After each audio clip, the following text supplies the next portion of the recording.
Welcome to this part of the Public Health Ethics online course by Infinite in partnership with the People's Union. Now we're going to talk about the ethical codes and frameworks that are used in the ethical analysis in the context of public health.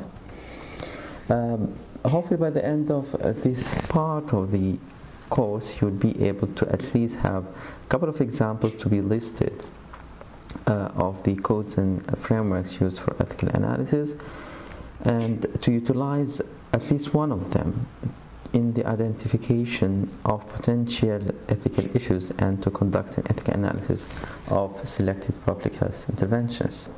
There are many key questions that we're going to try to answer here. What are the ethical codes and frameworks and why they are needed? What's the difference between codes, frameworks, and legislative approaches to public health? We're going to give a couple of examples of these codes and frameworks. So let's start with you by asking you this question.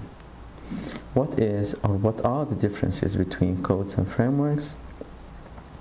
Why do you think we need them, and have you developed or used any of those in your practice? If we're talking about the differences between codes and frameworks, codes are usually regulatory set of principles that are used by a certain profession to regulate their conduct and to assess their professional acts according to these codes.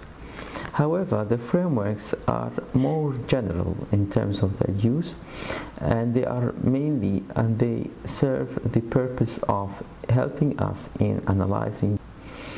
Then reflect on any of your previous experiences as you're going to use them later on in the assignment.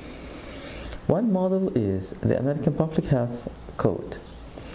These are some of the principles that are mentioned in the code. The public health practitioner should respect the rights of individuals in the community, ensure an opportunity for input from the community, ensuring that the basic resources are accessible to all people in the community, and this is a point for discussion, should obtain the community's consent if applicable, and we need to reflect on that in terms of our communities, anticipate and respect diverse values, beliefs and cultures, should protect the confidentiality of information gathered, and as we know that in public health, many public health interventions are based on gathering information and sometimes biological samples from the people who are going to keep the confidentiality of such information. We should engage in collaborations and affiliations in ways that build the public trust. Nancy Cass has proposed an ethics framework for public health, which is composed of 6 questions.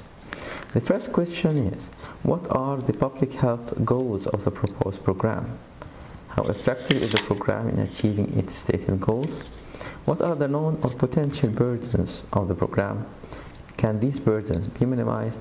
Are there alternative approaches? Is the program implemented fairly? And the last question is, how can the benefits and burdens of a program be fairly balanced? Think about these questions because you're going to use them in the case you're going to present.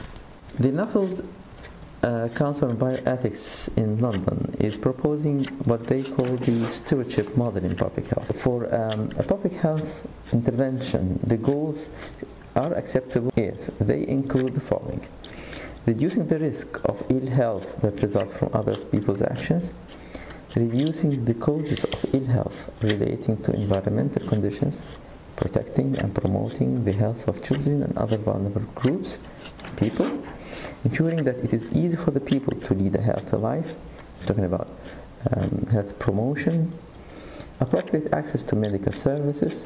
Here they are referring to medical services and not necessarily other health-related services. This is one thing that we need to discuss later. And reducing unfair health inequalities. Again, this implies somehow that there are some fair health inequalities, and this is one point for discussion. At the same time, the public health program should not attempt to coerce adults to lead healthy lives. Okay, what about children?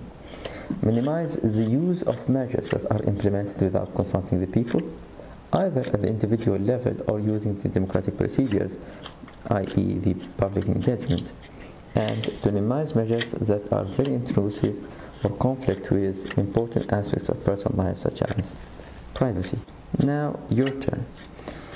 Which model of codes or frameworks you would endorse and why? We have the American Public Health Code, we have the 6 questions of Nancy Cass, and we have the stewardship model of Nuffield. Indeed, there are other models that you can go through in your readings. The assignment for this part of the course is you choose one of the departments or the programs you have worked for or worked with, then assess this program or this department using one of the above frameworks or codes. Here are some references and readings that I hope that you can go through and read before watching the next video. Thanks for watching and see you in the next part.